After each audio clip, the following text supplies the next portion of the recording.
Hello friends, आप लोग कैसे हो। आशा करती हूँ आप लोग अच्छे होंगे। एक और नए वीडियो में आप सभी का स्वागत है। तो फ्रेंड्स, मुझे आज करनी है अस्तर वाले ब्लाउज़ की कटिंग। काफ़ी ज़्यादा हैवी ब्लाउज है तो मुझे इसकी करनी है कटिंग। और सबसे पहले फ्रेंड्स, मैं अस्तर पे ही कटिंग करती हूँ। जितना भी लंबाई चौड़ाई में मुझे जितना भी रखना होता है तो सबसे पहले अस्तर को मैं डबल फोल्ड में मोड़ लेती हूँ। तो ये काफ़ी ज़्यादा लंबा भी ब्लाउज है और इसकी चौड़ाई भी बहुत ज़्यादा है, क्योंकि काफ़ी हेल्दी हैं। जिसका भी है सिलने के लिए आया है तो काफ़ी ज़्यादा मोटी हैं।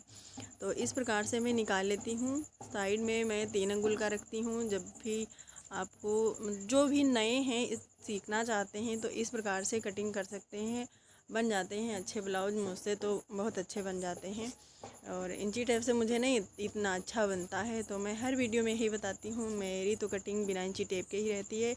तो मेरा अस्तर जो है वो कटिंग हो गया है। और अब मैं जो साड़ी वाला कपड़ा है इस प्रकार से इसको डबल फोल्ड में मोड़कर और ऐसे कटिंग कर लूँगी। और जो भी मतलब जितनी भी इसकी लंबाई थी तो अस्तर के बराबर से आ गई थी। और मुझे नीचे थोड़ा जो मैंने बढ़ा के कट किया है तो मेरा इतना चला जाएगा तुरपाई में, क्योंकि जब अस्तर में कपड़ा कम होता है तो मुझे साड़ी से बढ़ा कर लेना पड़ता है। अगर साड़ी में बढ़ा कर नहीं लूँगी तो फिर जिसका होगा ब्लाउज वो लंबाई में छोटा हो जाएगा। तो जब छोटा हो जाएगा तो कस्टमर का तो पता ही है, जो लोग सिलते हैं तो कितना ज़्यादा बताते हैं कि आपने ये बिगाड़ के रख दिया, आपने वो बिगाड़ के। और बात भी उनकी सही है, क्योंकि पैसे लगाते हैं, पैसे देते हैं तो उनका तो हक बनता ही है।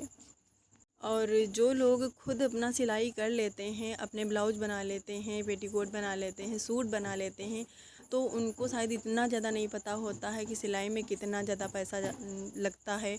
और जो लोग हैं मतलब पैसे देते हैं, उनको सिलाई नहीं आती है तो उनको बहुत ज़्यादा मतलब कठिन भी लगता है। और मैं तो यही सोचती हूँ कि मैं सिलाई करती हूँ, मेरे पास पैसे हर वक्त बने रहते हैं, तब भी पैसों की इतनी ज़्यादा दिक्कत हो जाती है। और जो लोग सिलाई भी नहीं कर पाते हैं वो कैसे देते हैं, उनके पास पता नहीं कैसे वो अपना मैनेज करते हैं, मुझे तो कुछ भी नहीं समझ में आता है। तो मैं फ्रेंड्स यही कहना चाहती हूँ कि जो भी लेडीज़ हैं अपने घर पे फ्री में अपना फ़ोन देखती रहती हैं या इधर उधर की बातों में लग जाती हैं, तो उनसे मैं यही बोलना चाहूँगी कि आप भी अपने घर पे जो भी आपको टाइम मिलता है आप उसमें अपना कटिंग सीखें। कुछ और भी बहुत सारे तरीके हैं पैसे कमाने के, तो आप वो भी कर सकती हैं, कढ़ाई बुनाई। और अपना गाना भजन जो भी है आप यूट्यूब पे ही अपना चैनल बना के उस पर डालने लगो तो हो सकता है आपका भी हो जाए। मैं तो अभी नहीं कामयाब हुई हूँ, लेकिन आप लोगों को बता रही हूँ कि आप लोग भी ऐसा कर सकती हैं। मैं अभी नहीं कामयाब हुई हूँ तो इसका मतलब ये नहीं है कि आप बनाएंगी तो आप भी नहीं कामयाब होंगी। वो किस्मत सबकी अलग अलग होती है, जब जिसका बन जाए बस काम तो चलता रहता है। और फ्रेंड्स, मैं तो यही कहना चाहती हूँ कि अपने फ्री टाइम में आप कुछ ना कुछ करती रहें, कुछ ना कुछ हासिल करती रहें, बनाती रहें। और कुछ का है तो दिक्कत रहता है, जैसे कुछ लेडीज़ हैं तो उनकी बहुत ज़्यादा दिक्कत रहती है, बोलती हैं। मैं कमेंट्स काफ़ी ज़्यादा लोगों के देखती रहती हूँ तो बोलती हैं बहुत ज़्यादा मैम दिक्कत होती है, बहुत प्रॉब्लम होती है घर में। तो प्रॉब्लम ऐसा कोई भी घर नहीं है जिसके घर में प्रॉब्लम ना होती हो। किसी को कुछ नहीं सुनना पड़ता हो, बहुत ज़्यादा सुनना पड़ता है। अगर आप अकेले हैं तो आपको कम सुनना पड़ेगा, यदि आप परिवार से हैं तो आपको बहुत ज़्यादा कठिनाइयों का सामना करना पड़ेगा। जब भी आप शुरुआती तौर से जब भी आप शुरुआत करेंगी तो आपको घर में बहुत सारे ताने भी सुनने पड़ेंगे, काम को लेकर, कहीं बच्चों को लेकर, कहीं हस्बैंड को लेकर, कहीं कुछ ऐसा तो घर में सभी के अक्सर होता ही रहता है। बहुत ज़िंदगी इतनी भी आसान नहीं होती है, कुछ ना कुछ झेलना पड़ता है। हर किसी की एक जैसी तो किस्मत होती नहीं है, किसी किसी के किस्मत में ज़्यादा ही सुख लिखा होता है और किसी किसी के तो किस्मत में इतना ज़्यादा दुख लिखा होता है कि लगता है कि दुखों भरी पूरी ज़िंदगी हुई हो गई है। और आजकल तो घर में जो भी लेडीज़ अपना नहीं कमाती हैं तो उनको तो घर में ताने भी सुनने पड़ते हैं, प्लस काम में अगर पीछे भी रह गई तो वो भी बहुत ज़्यादा सुनना पड़ता है। और काम अगर कुछ कर रही हैं तब भी परिवार में बहुत ज़्यादा दिक्कत आती है। एक दूसरे को देखकर इतनी ज़्यादा आजकल तो जलन बढ़ गई है कि वो तो सीख जाएंगी, वो पैसे कमाने लगेंगी, ऐसा है वैसा है फलाना है ढिमका है, पता नहीं क्या क्या लोग बोलते हैं। तो अगर आप उन लोगों को मतलब बोलने पर जाएंगे तो आप ऐसा कुछ भी नहीं कर पाएंगे। और ये तो सबकी ज़िंदगी है, ऐसा नहीं है कि आपके ही घर में होता है, हर किसी के घर में ऐसा होता है, अकेले हो या दो या चार या फिर ज़्यादा परिवार में है, सभी को सुनना पड़ता है, ऐसा कोई नहीं है। 100 में एक आधा ऐसा होगा जो कि उनको नहीं सुनना पड़ेगा। तो फ्रेंड्स, आप इन सब बातों का बिल्कुल ध्यान में ना रखें, उसको इधर उधर आपको किनारे करते जाइए और अपना जो भी काम है, जो भी आपको सीखना है, मेहनत से लगन से सीखें। तो मैं भी पहले यही सोचती थी कैसे मैं सिलाई सीखूंगी, मुझसे तो ये नहीं हो पाएगा, मैं ऐसा कभी कुछ नहीं कर पाऊंगी, मुझे तो यही लगता था। लेकिन जब भी मुझे भी किसी ने ऐसा मतलब बोला कि मैं भी सीखना चाहती थी, तो मैंने भी कहा मैं भी सिलाई सीखना चाहती हूँ। तो एक लोग हैं तो उन्होंने बोला कि सिलाई तो आपके तो बस की बात नहीं है। तो मैंने भी कहा जब ऐसा लोग बोलते हैं तो मैं भी अब कुछ ना कुछ करूँगी। तो बाहर जाने की नहीं इजाज़त थी, मायके में थी, वहाँ से मतलब पढ़ के सीधा अपने घर आती थी।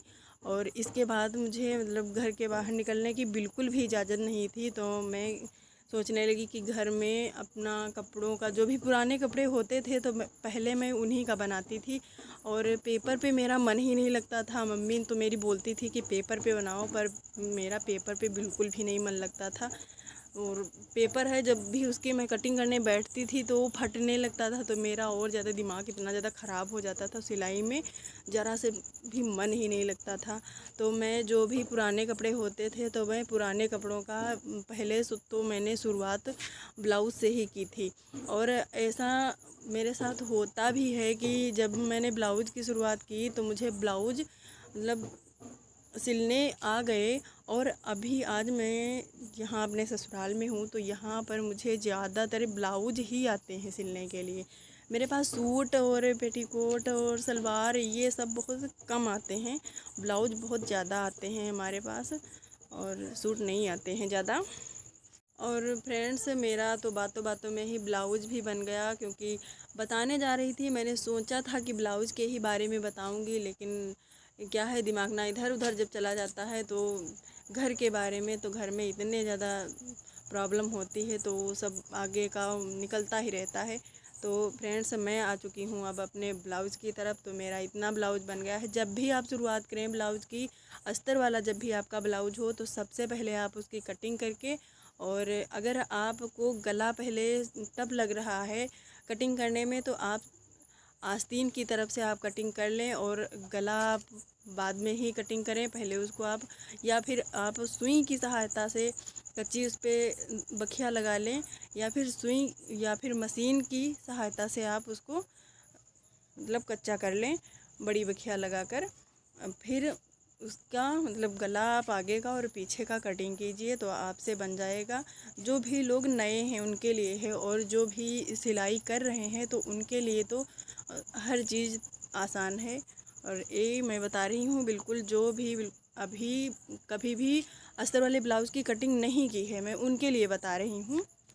और फ्रेंड्स, जब भी आप ब्लाउज, जो भी आपका अस्तर वाला ब्लाउज है, तो जब भी आप अस्तर वाले ब्लाउज की सिलाई करें तो सबसे पहले उसकी सिलाई कर शोल्डर अलग करने के बाद जितनी भी आपकी सिलाई है, प्लेट्स डालना है और काज बटन वाली पट्टी लगानी है, ये सब लगाने के बाद आप उसके शोल्डर अटैच कीजिएगा। और मैं सूती ब्लाउज में तो मैं शोल्डर नहीं अटैच करती हूँ। और जो भी मेरे चैनल पे नए लोग हैं देख रहे हैं तो मेरे नीचे वाली वीडियो जो पड़ी होंगी आप उसमें देख लें। मैं हर वीडियो में मतलब बताती हूँ, इंची टेप का भी प्रयोग नहीं करती हूँ, बिना इंची टेप के ही ब्लाउज़ की कटिंग करती हूँ जो भी मेरे सिली हुई ब्लाउज रहती है। तो मैं इसी प्रकार से माप लेती हूँ, जो भी मुझे कटिंग करना होता है तो मैं इसी प्रकार से, जो भी फिटिंग ब्लाउज होती है उसी से मैं माप लेकर ऐसे कटिंग करती हूँ। तो मेरा ये ब्लाउज़ बन गया है। और मुझे आपको जब भी लगाना हो आस्तीन, तो आस्तीन आप हमेशा बीच से मोड़कर इस प्रकार, और इसमें बीच में इस प्रकार से आप कट लगा दें। कट लगाने के बाद आपका जो भी शोल्डर की सिलाई है, आप सिलाई से एक तरफ की पहले सिलाई कर लें, और फिर जब एक तरफ की आपकी सिलाई हो जाए फ्रेंड्स, तो आप इस प्रकार से दूसरी तरफ आप इस प्रकार से सिलाई कर लें। एक तरफ की तो आपको बहुत आसानी से लग जाएगी, लेकिन दूसरी तरफ है तो आपको टफ लगेगी। वो थोड़ा उल्टा उसमें हो जाती है सिलाई, आपको उल्टा ब्लाउज पकड़ना पड़ता है, तो उसमें थोड़ा संभाल के लगाना पड़ता है। लेकिन इस प्रकार से जब आप आस्तीन लगाएंगी तो उसमें आपका कभी नीचे मतलब कभी होती नहीं है कि आस्तीन आपकी बड़ी होती है तो आपका इधर उधर निकल जाता है, और छोटी होती है तब भी आपकी नहीं आती है। तो जब भी आप लगाएं आस्तीन बीच से लगाएं, और छोटी होती है तब भी आपका सिलाई में चला जाएगा, अगर बड़ी रहती है तो आपका बराबर आ जाएगा। और ये नहीं होगा कि आस्तीन में जब भी आप साइड की बखिया जब भी फिटिंग वाली बखिया जब आप चलाएंगी उस पर, तो इधर उधर का आपका ब्लाउज आस्तीन नहीं जाएगी। और आस्तीन की जो फिटिंग है तो ऊपर ज़्यादा उसकी सिलाई नहीं आएगी। कभी होता नहीं है कि जब भी आप साइड की सिलाई लगाते हैं तो जब आस्तीन आपकी कभी कभी सिलाई ऊपर एक की ऊपर हो जाती है और एक आस्तीन की नीचे की तरफ हल्का हो जाती है, तो इस प्रकार से नहीं होती है, अच्छा बन जाता है और देखने में भी ब्लाउज अच्छा लगता है। जब हर प्रकार की सिलाई आपकी प्रॉपर तरीके से आएगी तो अच्छा उसमें बन जाता है और अच्छा भी लगता है देखने में। तो ये काफ़ी ज़्यादा हैवी है, इसमें गला भी पीछे का ज़्यादा बड़ा नहीं करना है। तो मैं उतना ही जितना कि इस ब्लाउज़ में है मैं उसमें इसमें भी उतना ही लगाई हूँ।